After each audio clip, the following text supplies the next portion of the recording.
Hey everyone, and welcome to The Explainer. Today, we're taking a really fascinating dive into the law of torts. Specifically, we're looking at a concept called trespass to person. Have you ever actually wondered what your precise legal rights are when someone invades your personal space or, makes a serious threat against you? The legal jargon around all this can be incredibly dense, kind of like a giant puzzle. But our goal today is super simple. We're going to decode these important terms and concepts into plain, everyday language. By the time we wrap up, you'll know exactly where your personal, legal boundaries begin and end. Okay, so here is our game plan for today. First, we'll cover trespass basics. Then we'll look at assault, followed by battery, and then false imprisonment. And finally, we'll wrap the whole thing up with legal defenses. All right, Section 1, trespass basics. What does it actually mean? Let's start with the big picture here. When you hear the word trespass, you're probably picturing someone walking on your lawn next to a keep out sign, right?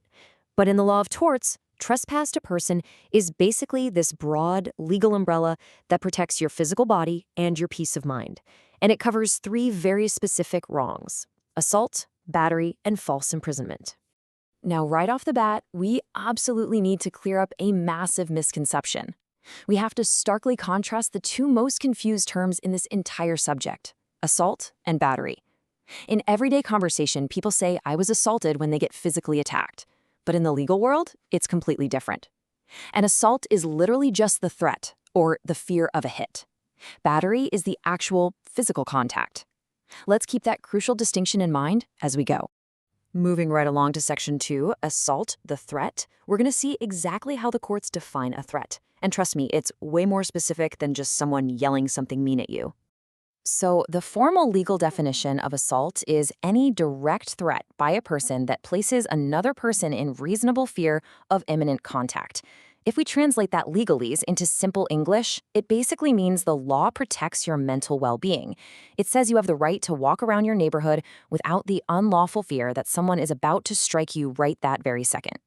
But for a court to say an assault definitely happened, 4 specific ingredients, or elements as lawyers call them, must all be present. First, intention. The person actually has to mean to make the threat. Second, reasonable fear. Like, would an ordinary person in that exact situation feel afraid? Third, the ability to carry out the threat. If someone threatens to punch you, but they're standing behind a locked bulletproof glass door, well, they lack the ability. And fourth, bodily movement. There needs to be a positive act showing they'll carry out the threat. Think of a clenched fist, not just angry words alone. To really wrap our heads around this, we have to look at this fascinating 17th century case. It's called Tuberville versus Savage, all the way back from 1669. Picture the scene. 2 guys are arguing. The defendant, Savage, puts his hand on his sword and tells the plaintiff, "If it were not assize time, I would not take such language from you." Now, assize time basically meant that traveling judges were currently in town. So he was essentially telling the guy, if the judges weren't literally right down the street, I'd run you through. So here's a question for you to ponder. The man literally put his hand on a deadly weapon and threatened violence. But it was a conditional threat, right? He said he wouldn't do it because the judges were in town. So did this standoff legally count as an assault? What do you think? Well, the really surprising ruling from the court was no. It wasn't an assault at all. The court held that his words actually negated the element of intention. By explicitly stating he was not going to attack right then and there because the judges were in town, he proved he didn't actually intend to strike in that specific moment. And without intention, the whole charge of assault just completely falls apart. Now, what's really interesting about this next part is how the law deals with actual physical interference once a boundary is fully crossed. Let's jump into Section 3, battery, the contact. Battery is intentionally bringing about a harmful or offensive contact with the person of another without their consent. The absolute key thing I want to emphasize for you here is that you don't even need to show a physical injury or harm or damage to prove a battery. Just an unwanted offensive touch, like aggressively poking someone in the chest or, say, throwing a glass of water on them, is more than enough to cross the legal line. And just like assault, battery requires exactly 4 specific puzzle pieces to be proven in a court of law. If you're missing even one piece, it's simply not battery. Those 4 elements are: 1, intention, meaning the mental state to actually do the act.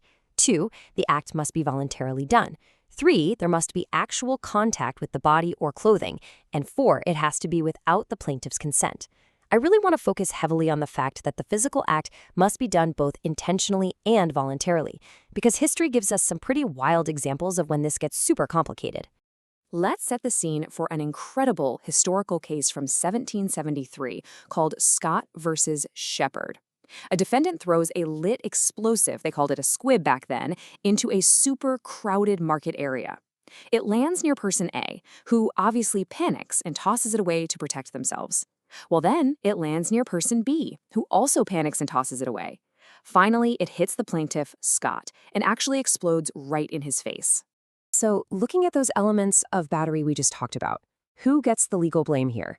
Is it the original prankster who threw it first? Or is it the panicked middleman, person A or person B, who actually made the final direct physical contact by tossing the explosive at the poor plaintiff? Believe it or not, the court ruled that the original thrower was entirely liable. Even though his initial throw didn't directly hit the plaintiff, those middlemen who tossed it away were acting out of pure panic and self-preservation.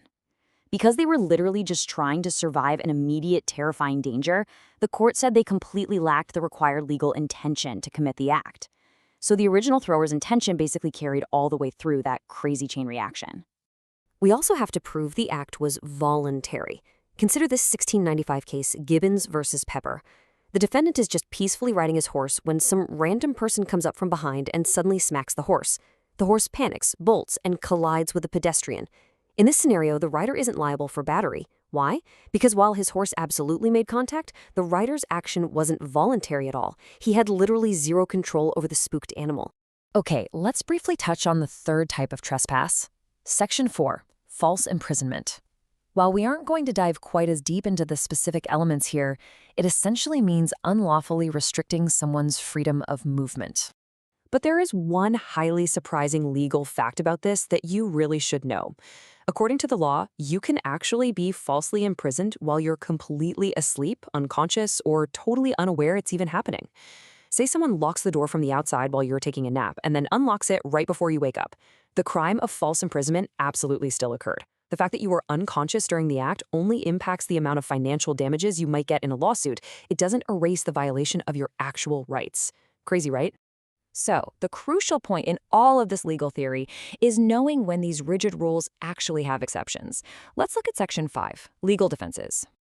I definitely encourage you to take some mental notes here. These are the 4 main legal defenses that can justify what would otherwise be considered an unlawful trespass to a person. First up is self-defense. You are legally allowed to use a reasonable degree of force to protect yourself against an unlawful attack. And no, you don't have to wait to actually be hit first. Second is genuine consent. If you willingly agree to the contact, it's not a battery, provided that consent wasn't obtained by fraud or threats. Third is sport.